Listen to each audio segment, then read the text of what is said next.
नमस्कार, आपके साथ मैं हूं दीपिका शर्मा। देखिए, आपने गेटअप थोड़ा देखा होगा, अलग नज़र आ रहा है क्राइम तक पे, क्योंकि कहानी काफ़ी ज़्यादा खास है। ऐसा ही गेटअप आपने देखा होगा गंगूबाई का, थोड़ा सा मिलता जुलता है, वैसा ही नहीं है, क्योंकि थोड़ी सी कॉपी करने की कोशिश हमने भी की, लेकिन गंगूबाई की कहानी थोड़ी ज़्यादा खास है, इसलिए खास तरह का गेटअप लिया गया है। आलिया भट्ट ने, अभिनेत्री ने भी वो मूवी की थी जिसमें कई ऐसे कहानी के पहलू दिखाए गए, तो वैसा ही कहानी का सच भी मैं इस स्टोरी से आपको बताना चाहती हूँ। माफिया क्वीन का ये एपिसोड जिसमें गंगूबाई की कहानी हम आपको बताने जा रहे हैं।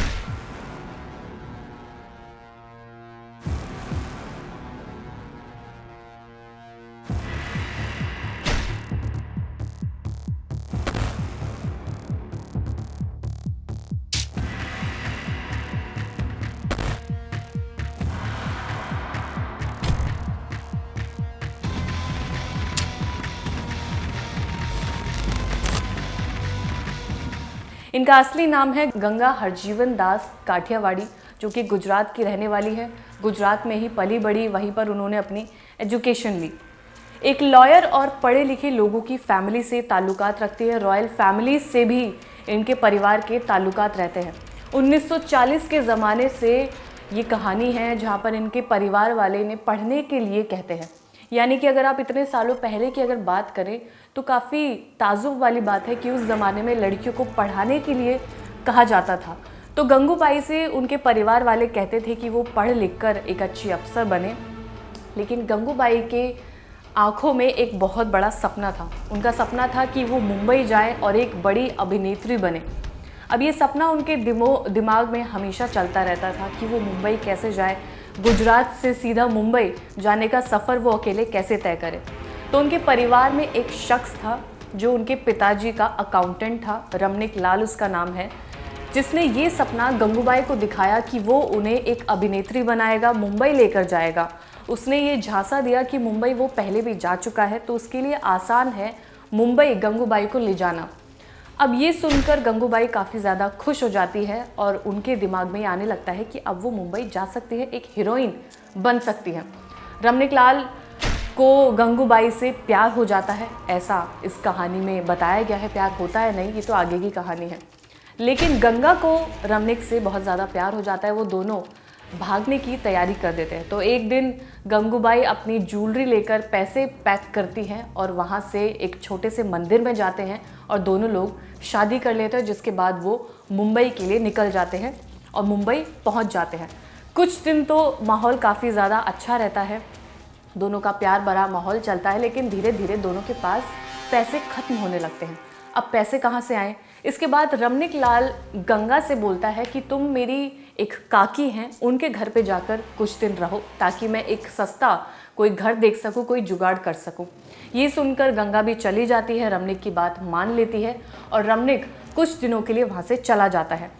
अब वो कोई काकी का घर नहीं था, बल्कि एक कोठा था। उसको वो रेड लाइट एरिया में छोड़ आता है। महज 500 रुपये के लिए रमनिक लाल अपनी बीवी गंगा को बेच देता है। अब वो रेड लाइट एरिया यानी कि एक ब्रॉथल में रहने लगती है, जहाँ उसके साथ काफ़ी ज़्यादा बुरा व्यवहार किया जाता है, उसे मारा पीटा जाता है। कुछ दिन तक गंगा ये सोचती है शायद वहाँ से एस्केप कर लिया जाए, वो शायद भाग सकती है, लेकिन जब उसके चारों तरफ लोगों का पहरा रहता है तब उसे ये अंदाज़ा लग जाता है कि अब उसके लिए यहाँ से निकलना नामुमकिन है। वो अपनी जान भी नहीं ले सकती है क्योंकि वहाँ पर इतने ज़्यादा लोग मौजूद होते हैं, वो अपनी जान भी नहीं ले सकती, यानी कि अब वो फंस चुकी थी। अब इसके बाद उसने ये तय कर लिया था कि अब वो वहीं रहेगी, क्योंकि अगर वो अपने घर वापस गुजरात जाती है तो जाहिर सी बात है उसके परिवार की काफ़ी ज़्यादा बेइज्जती होगी, जिसके बाद वो तय करती है कि अब उसकी ज़िंदगी यही है। इसके बाद ब्रॉथल में उसे पीटा गया, मारा पीटा गया, लेकिन कहानी यहाँ से शुरू होती है क्योंकि अब उसके पास कई ग्राहक यानी कि उसके कई लोग आने लगते हैं जो उसके सर्विस लेने के लिए वहाँ पर आते हैं, यानी कि उसके साथ शारीरिक ताल्लुकात बनाए जाते हैं। अब उसके बाद जो गंगा है वो अलग ही जोन में चली जाती है, यानी कि उसके साथ एकदम से इतना कुछ हुआ, यानी कि जिसने उससे प्यार किया वो उसे 500 रुपये के लिए बेचकर चला गया। तो काफ़ी ज़्यादा वो ऐसी ज़िंदगी में होती है कि बाहर निकलना मुश्किल हो जाता है। कमर्शियल सेक्स ट्रेड बिजनेस में उसका नाम चलने लगता है और वो गंगा हरजीवन दास काठियावाड़ी से गंगूबाई बन जाती है। गंगूबाई इतनी सुंदर होती है कि उसके चर्चे दूर दूर तक होते हैं, यानी कि उसका बिजनेस में नाम काफ़ी ज़्यादा ऊपर निकलने लगता है। अब एक रात की बात है कि वहाँ पर एक शख्स आता है शौकत खान नाम का, वो उसके साथ रेप करता है। उसकी चीखें निकलती है, लेकिन ना ही उसकी मालकिन उसे बचाने के लिए आती है, ना ही कोई और शख्स उसे बचाने के लिए आता है। वो हफ्ते में 2 बार उसके साथ रेप करता है। उसकी हालत इतनी ज़्यादा ख़राब हो जाती है कि गंगूबाई को हॉस्पिटल जाना पड़ता है, वहाँ पर उसका इलाज चलता है। जब गंगूबाई ने ये रियलाइज़ किया कि उसकी जान बचाने के लिए कोई नहीं आया, तो वो जाती है शौकत खान के बॉस के पास, और वो बॉस कोई और नहीं बल्कि करीम लाला होता है। करीम लाला से वो अपनी सारी दुख भरी कहानी बताती है कि उसके साथ क्या क्या किया गया, और एक औरत की बात सुनकर करीम लाला काफ़ी ज़्यादा इमोशनल हो जाता है। अब इसके बाद गंगूबाई की कहानी में एक अलग ट्विस्ट आता है। करीम लाला गंगूबाई को बहन मानने लगता है। गंगूबाई उसे हर साल राखी बांधती है, और उसके बाद उसकी पावर्स, यानी कि गंगूबाई की पावर्स काफ़ी ज़्यादा बढ़ जाती है। लोकल पुलिस भी गंगूबाई को सपोर्ट करती है, यानी कि अब गंगूबाई को हाथ लगाने वाला कोई पैदा नहीं हो सकता। इसके बाद शौकत खान से निपटा जाता है, उसको मारा जाता है, पीटा जाता है। तो उसके बाद से एक दहशत का माहौल गंगूबाई के नाम से फैल जाता है, क्योंकि करीम लाला के कनेक्शन अंडरवर्ल्ड के साथ होते हैं, और अंडरवर्ल्ड के साथ कनेक्शन वाली गंगूबाई से कोई भी पंगा लेना नहीं चाहता है। अब इसके बाद कहानी शुरू होती है कि गंगूबाई का नाम क्योंकि काफ़ी ज़्यादा ऊपर आने लगता है, तो एक घरवाली, ये एक टर्म है जिस टर्म से चुनाव लड़े जाते हैं। अब घरवाली क्या होता है? घरवाली होता है जिस ब्रॉथल, जिस कोठे में गंगूबाई रहती है, उसके चुनाव लड़े जाते हैं, यानी कि अब कौन सी दूसरी महिला उस कोठे की मालकिन बनेगी और उसका राज चलेगा। तो चुनाव चलते हैं, क्योंकि गंगूबाई का व्यवहार अच्छा होता है तो वो चुनाव जीत जाती है। अब गंगूबाई के हाथ में कई तमाम तरीके की पावर्स आती है, उसका स्टेटस बढ़ जाता है, यानी कि गंगूबाई के पास अब ये पावर्स थी कि वो सेक्स वर्कर को रखने के लिए अपनी मर्जी चला सकती थी।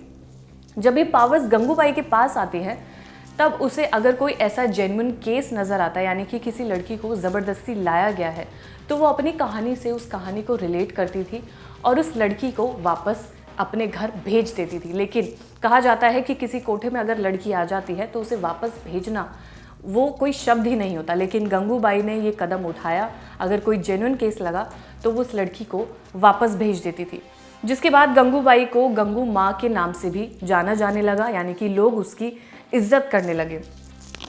अब इसके बाद गंगूबाई ने बड़े घरवाली के चुनाव भी लड़े, यानी कि बड़े घरवाली एक टर्म होता है जिसका मतलब होता है कि कई जो ब्रॉथल है, कई जो कोठे हैं, उनके ऊपर भी एक महिला होती है जिसके अंडर कई कोठे आते हैं। तो इसकी पावर गंगूबाई की और ज़्यादा बढ़ जाती है, यानी कि कई ऐसे कोठे इसके अंडर आते हैं और ये अपने पावर्स चलाती है, अपने शासन चलाती है।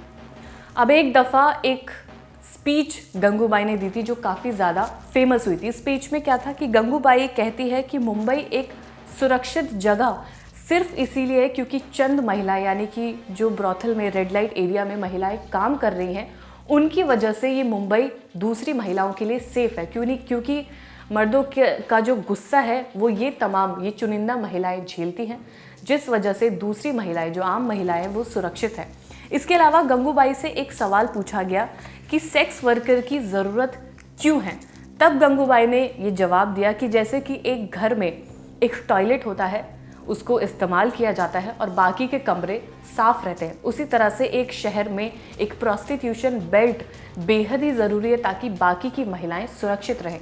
यानी कि जो महिलाएं ऑफिस जाती हैं, पढ़ाने जाती हैं, घर पे काम कर रही हैं, वो सुरक्षित रहे। इसीलिए प्रोस्टिट्यूशन बेल्ट चलते रहना ज़रूरी है ताकि मर्दों का गुस्सा वहाँ निकल सके। इसके बाद जितने भी लोग वहाँ पर मौजूद होते हैं, सब गंगूबाई के नाम पर तालियां बजाने लगते हैं, उनका ये थॉट सुनकर उनकी प्रशंसा करने लगते हैं। इसके अलावा स्पीच के बाद लोग खुश हुए, गंगूबाई काफ़ी ज़्यादा फेमस होने लगी। कई जर्नलिस्ट, कई मिनिस्टर्स गंगूबाई से मीटिंग करने पहुंचते थे, उनसे बातचीत करने पहुंचते थे, यानी कि उनका थॉट जानने के लिए कई जर्नलिस्ट उनसे बातचीत करने की कोशिश करते थे। गंगू ने कभी भी शादी नहीं की। उन्हें बहुत ज़्यादा गोल्ड ज्वेलरी का शौक़ था। बेंटले की कार उनके पास हमेशा रहती थी जिसमें वो सफ़र करती थी। इसके अलावा वो हमेशा ये चाहती थी कि वो जो उनका जो इलाका था, जिस एरिया में वो रहती थी, वहाँ के बच्चों को वो गोद ले लिया करती थी, उनकी एजुकेशन का वो ख्याल रखती थी, उनकी खाने पीने का वो ख्याल रखती थी। यानी कि एक अच्छी चीज़ जो गंगूबाई के अंदर थी वो लोगों को नज़र आने लगी थी। लेकिन गंगूबाई ने जिस एक लड़के को अडॉप्ट किया था, उसने एक रिपोर्ट में बताया कि गंगू माँ को काफ़ी ज़्यादा शराब पीने का शौक़ था, वो जुआ खेलती थी, हमेशा नशे में रहती थी, ऐसा उसके गोद लिए एक बेटे ने बताया। लेकिन कितनी ही आप इनकी प्रशंसा कर ले, लेकिन उन्होंने जो ब्रॉथल चलाया, जो अंडरवर्ल्ड के लोगों से उनके ताल्लुकात थे, तो कहीं ना कहीं गंगूबाई की एक डार्क साइड भी हमेशा रही थी। तभी वो उस ज़माने की माफिया भी कहलाती थी, यानी कि उनका राज चलता था। हालांकि ये एक अच्छी बात है कि उन्होंने कई लड़कियों की मदद भी की, कई बच्चों को गोद भी लिया, उनके एजुकेशन पर ध्यान दिया, लेकिन हमेशा एक माफिया की डार्क साइड भी रहती है। इस धंधे में जमे रहना, इसका मतलब उन्होंने कई ऐसी चीज़ें भी करी है जो उनकी डार्क साइड को दर्शाती है। तो ये थी गंगूबाई की कहानी कि उन्होंने हर मिनिस्टर से मुलाकात की, पीएम से भी मुलाकात की, उनके साथ भी ये चर्चा की गई कि समाज में सुधार लाया जाए, लड़कियों की सुरक्षा बढ़ाई जाए, जिसके बाद अभिनेत्री आलिया भट्ट ने भी इस मूवी को करा, जो काफ़ी लोगों ने बहुत ज़्यादा देखी और इसकी प्रशंसा भी की। दूसरा ये कि इस कैरेक्टर को करने के लिए क्या आपको रेड लाइट एरिया में जाकर उनके हाव भाव या क्या कैसे करते हैं, ये एक्सपीरियंस लेना पड़ा? नहीं, क्योंकि जैसे कि मैंने कहा वो एक बैकड्रॉप है, फिल्म उनके हाव भाव के बारे में नहीं है। जिस दुनिया में वो आती है, मैंने उस पर एक कपल ऑफ डॉक्यूमेंट्रीज देखे शायद, काफ़ी बात की सर के साथ, हमने वो ऑथर के साथ भी बैठ के एक मीटिंग की, हुसैन जैदी के साथ भी, कि वो गंगूबाई कैसी थी। ये फिल्म गंगूबाई के ऊपर बेस्ड है। आई फील जो प्रोफेशन है उनका, जो सेक्स वर्कर्स का, वो दैट इज़ जस्ट, वो किसी के लिए भी लड़ सकती है। मतलब जो एक इंसान अपने लोगों के लिए लड़ता है, वो कहानी है। अपने लोग कौन हैं, कहाँ पे बैठे हैं, चाहे यहाँ पे बैठे हो या चांद पे बैठे हो, फ़र्क नहीं पड़ता है। पॉइंट ये है कि कोई किसी 1960s में किसी ने अपना आवाज़ उठाया, और उस टाइम पे जब सोशल मीडिया का ज़माना नहीं था, इतना आवाज़ उठाया कि चर्चे मतलब हर जगह फैल गए, और इतने फैल गए कि वो प्रधानमंत्री के ऑफिस में पहुंच गए उनसे मीटिंग करने के लिए, क्योंकि उनकी बातों में इतना पावर था। तो ये कहानी मैं आपके सामने लेकर आई थी। काफ़ी समय से मन था कि इस कहानी को किया जाए, उस किरदार में बैठकर किया जाए, फील करके आपको बताया जाए। तो यही मैं आपको गंगूबाई की कहानी बताना चाहती थी। गंगा हरजीवन दास काठियावाड़, जो गुजरात से मुंबई आती है और एक 500 के नोट के बाद उनका जीवन इस कदर बदल जाता है। आपको कहानी कैसी लगी हो मुझे कमेंट सेक्शन में ज़रूर बताइएगा। कोई नाम अगर आप ऐसा जानते हैं जिसकी कहानी आप सुनना चाहते हैं, तो वो भी नाम मुझे ज़रूर बताइएगा। धन्यवाद।